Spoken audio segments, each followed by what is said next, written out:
Bonjour tout le monde! Dans cette capsule vidéo, nous allons analyser la réciproque d'une fonction racine carrée. Alors, on va d'abord commencer par une petite analyse graphique de ce qui se passe au niveau de la réciproque et ensuite de ça, on parlera plus d'algèbre et de calcul. Alors, on voit dans le haut ici qu'on a une courbe de fonction racine carrée dans le plan qui est là, hein, avec certains points caractéristiques, donc les points A, B, C et D, qui sont des points qui arrivent à coordonnées entières. Alors, si on voulait dessiner la réciproque de cette courbe-là, on sait comment s'y prendre, hein. On interchange les x et les y. Donc, autrement dit, on inverse les couples. Donc, le point A qui a comme coordonnée 1, 2 va devenir 2, 1. Alors, ici comme ça. Je vais même l'appeler A', même si ce n'est pas une notation qui est très formelle. C'est dans le fond un peu le point analogue du point A, mais dans la réciproque. Donc, petite notation maison comme ça pour qu'on se comprenne. Le point B, 2, 4 va devenir 4, 2. Donc, voilà ici. Donc, ici B'. Le point C, 5, 6 devient 6, 5. Voilà, comme ça. Ça, c'est C'. Et le point D qui est à 10, 8 va arriver à 8, 10. Donc, ici, comme ça. Ça, c'est le point D'. Donc, évidemment, je vais relier tous ces points-là parce que dans le fond, c'est une fonction qui continue. Alors, ça a l'air à peu près de ceci.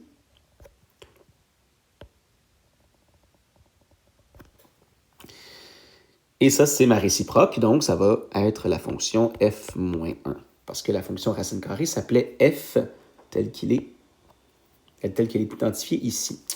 Bon, en passant, un petit rappel, hein, c'est normal que les deux courbes se croisent au point de coordonnées 7, 7. Hein, c'est pas surprenant tout ça parce que, effectivement, le point 7, 7, il est sur l'axe de symétrie de la réciproque. Donc, ça nous fait rappeler certaines petites choses dont nous avons déjà parlé plus tôt dans ce chapitre-là lorsque nous avons défini la notion de réciproque. Donc, souvenez-vous, l'axe de symétrie qui était y égale x. Donc, ça se croise en 7, 7. Donc, c'est tout à fait cohérent. Alors, voilà. Donc, on voit que la réciproque d'une fonction racine carrée, ça va donner une courbe qui, finalement, va être une demi-parabole. Parce que la fonction racine carrée, c'est une demi-parabole. Donc, la réciproque va aussi être une demi-parabole.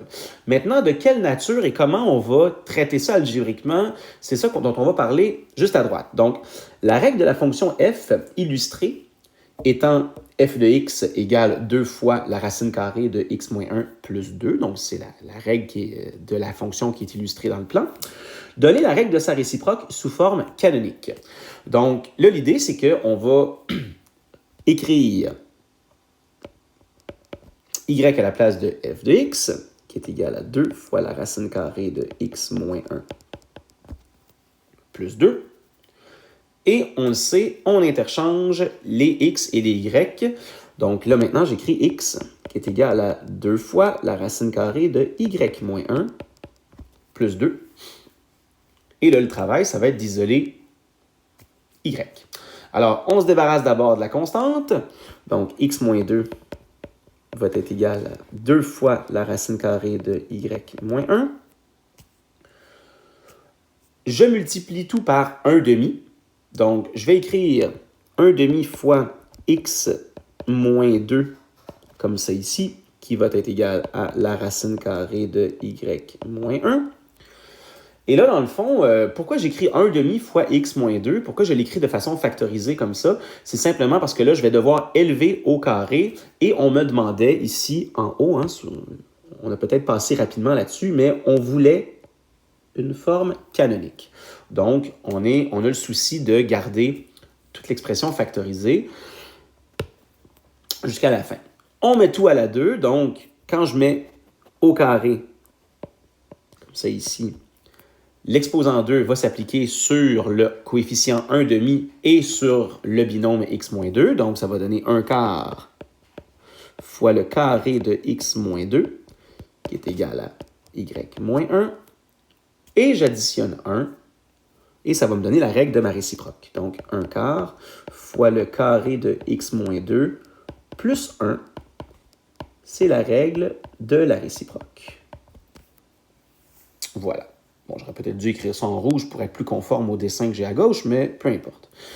Alors, on remarque que la réciproque d'une fonction racine carrée, ça donne une quadratique. On en avait déjà parlé quand on a introduit la fonction quadratique dans la capsule vidéo portant sur la fonction de base. Alors, et on voit ici, je pense que c'est quand même c'est assez éloquent. On voit que les valeurs des paramètres h et k valent 2 et 1. On a ici notre sommet à 2, 1. Je vais le pointer ici avec le pointeur. Donc, ça serait le sommet de la fonction quadratique qui est à 2, 1. Et elle est concave par en haut puisque le coefficient a est positif. Donc, c'est assez conforme. Là, ce qui se passe par contre, c'est qu'on voit que le dessin de ma quadratique n'est pas une parabole complète, donc n'est pas définie sur tous les réels, mais seulement sur des valeurs d'abscisse allant de 2 à l'infini. Alors, qu'est-ce qui se passe avec tout ça? Bien, rappelons-nous un peu qu'est-ce qu'on avait dit quand on avait présenté les réciproques. Hein? J'ai un petit diagramme sagittal ici. On a un ensemble A qui est le domaine de ma fonction f, qui est la fonction racine carrée. Là, j'écris ça comme ça simplement pour qu'on comprenne ce qui se passe. Ce n'est pas une notation qui est très, très scientifique, mais on comprend. La fonction f, c'était ma fonction racine carrée. L'ensemble B, ce sont les valeurs de son codomaine à la racine carrée. Et on sait que dans la réciproque, le codomaine d'une fonction devient le domaine de la réciproque. Alors, la réciproque, ici, effectivement, c'est une fonction qui est une demi-quadratique, telle que on le voit dans le plan cartésien qui est en haut. Alors, autrement dit, la demi-quadratique va avoir un domaine qui est limité. Et son domaine, c'est exactement le codomaine de la racine carrée.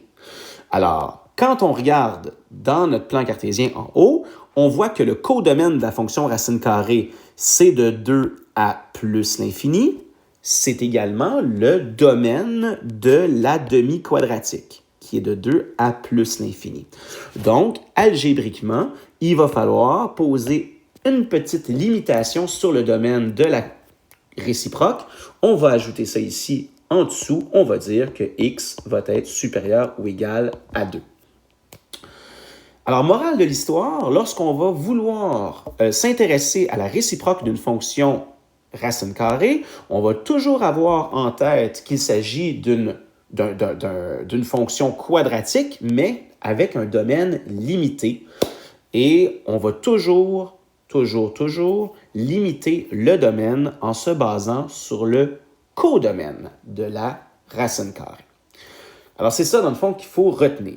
OK? Donc, c'est pas sorcier, mais il faut être très attentif à ce détail-là. On va faire un exemple en bas, un ou deux exemples même, où on n'aura pas de plan cartésien pour nous guider.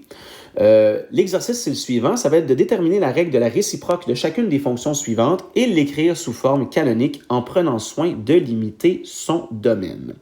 Alors, voilà, donc, ce qu'on va faire, c'est qu'on va d'abord chercher la règle de la réciproque et ensuite de ça, on s'interrogera sur le domaine. Alors, d'abord, on le sait qu'on écrit la notation y et non pas f de x. Alors, y égale 1 tiers fois la racine carrée de x moins 4. On interchange les variables, donc x va être égal à 1 tiers fois la racine carrée de y moins 4. Je triple tout ça, donc 3x va être égal à la racine carrée de y moins 4. Je porte au carré. Bon, 3x au carré, ça fait 9x carré. Va être égal à y moins 4. Et j'ajoute 4. Donc, 9x carré plus 4, c'est la réciproque de la fonction f. Donc, f moins 1 de x. Voilà.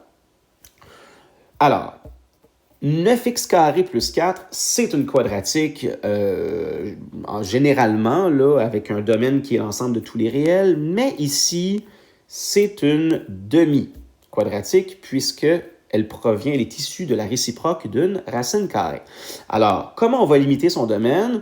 On va aller ici, dans le fond, s'interroger sur quel est le codomaine de la racine carrée, et ça sera le domaine de ma réciproque. Alors, le codomaine d'une racine carrée, il faut être un petit peu habile avec nos paramètres et avec les différents modèles. Donc, moi ici, je vais aller écrire ça comme ça. Donc, le codomaine de la fonction f, quel est-il?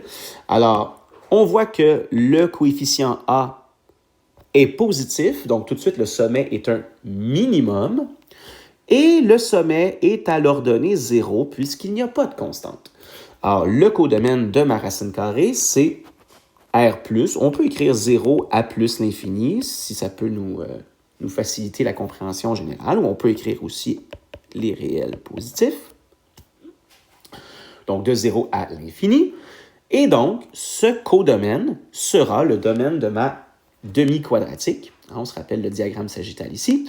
Alors, dans le fond, je vais tout simplement ajouter une petite limitation sur le domaine en disant que ici, x doit être positif ou nul, puisqu'il doit être en conformité avec le codomaine de ma racine carrée. Alors voilà, donc je ne ferai pas les deux autres exercices de cette même page. Moi, je vous invite à les faire de votre côté et à aller consulter le solutionnaire sur le site web pour valider vos réponses. Alors voilà, j'espère que ça vous a aidé. Merci.